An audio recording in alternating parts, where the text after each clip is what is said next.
Evet arkadaşlar, şimdi cici paketi açacağım. Yeni sezon, 4. sezon. Çok güzel yeni çıktılar. Başlayalım. Evet, çok güzel oldu. Çok güzel açtım. Evet.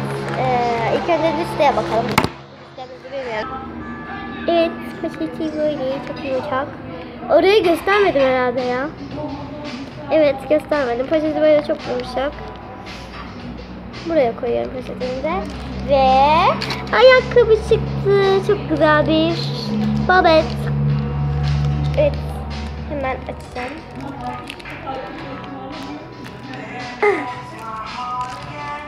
Bir dakika. Hemen açıyorum. Görmediniz herhalde ya. Oraya götürmüştüm. Özür dilerim. Çok şirin bezimiz oldu. Evet. Evet. Bay bay. Hadi. Bay bay. Videomuzu izlediğiniz için teşekkürler. Abone olmayı ve videomuzdan haberdar olmak için abone olun. İsterseniz tabii. Neyse. Çok uzatmayayım. Bay bay.